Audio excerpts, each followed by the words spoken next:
स्वतंत्रता दिवस की पूर्व संध्या पर राष्ट्रपति का संबोधन आपको सीधे सुनवाते हैं। समारोह में भाग लेते हैं, देशभक्ति के गीत गाते हैं और मिठाइयाँ बांटते हैं। बच्चे सांस्कृतिक कार्यक्रम में भाग लेते हैं। जब हम बच्चों को अपने महान राष्ट्र तथा भारतीय होने के गौरव के बारे में बातें करते हुए सुनते हैं, तो उनके उद्गारों में हमें महान स्वतंत्रता सेनानियों की भावनाओं की प्रतिध्वनि सुनाई देती है। हमें ये अनुभव होता है कि हम उस परंपरा का हिस्सा है जो स्वाधीनता सेनानियों के सपनों और उन भावी पीढ़ियों की आकांक्षाओं को एक कड़ी में पिरोते हैं, जो आने वाली वर्षों में हमारे राष्ट्र को अपना संपूर्ण गौरव पुनः प्राप्त करते हुए देखेंगे। इतिहास की इस श्रृंखला की एक कड़ी होने का बोध हमारे अंदर विनम्रता का संचार करता है। ये बोध हमें उन दिनों की याद दिलाता है जब हमारा देश विदेशी शासन के अधीन था।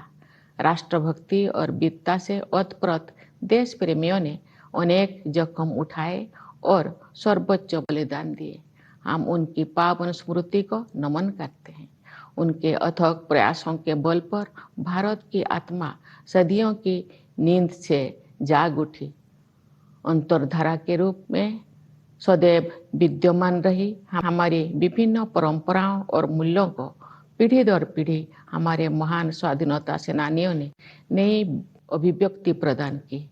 मार्गदर्शक नक्षत्र की तरह राष्ट्रपिता महात्मा गांधी ने स्वाधीनता संग्राम की विभिन्न परंपराओं और उनकी विविध अभिव्यक्तियों को एकजुट किया।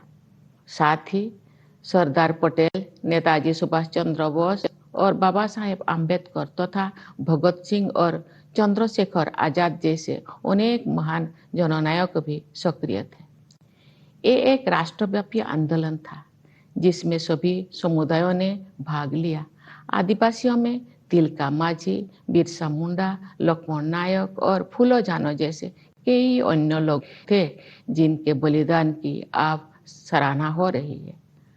हमने भगवान बिरसा मुंडा की जयंती को जनजातीय गौरव दिवस के रूप में मनाना शुरू किया है। अगले वर्ष उनकी 150वीं जयंती का उत्सव राष्ट्रीय पुनर्जागरण में उनके योगदान को और अधिक गहराई से सम्मान देने का अवसर होगा। मेरे प्यारे देशवासियों, आज 14 अगस्त को हमारे देश विभाजन विभीषिका स्मृति दिवस मना रहा है। ये विभाजन की भयावहता को याद करने का दिन है। जब हमारे महान राष्ट्रों का विभाजन हुआ तो लाखों लोगों को मजबूरन पलायन करना पड़ा। लाखों लोगों को अपनी जान गंवानी पड़ी। स्वतंत्रता दिवस मनाने से एक दिन पहले हम उस अभूतपूर्व मानवीय त्रासदी को याद करते हैं और उन परिवारों के साथ एकजुट होकर खड़े होते हैं जो छिन्न भिन्न कर दिए गए थे। हम अपने संविधान की 75वीं वर्षगांठ मना रहे हैं। हमारी नवस्वाधीन राष्ट्र की यात्रा में गंभीर बाधाएं आई है।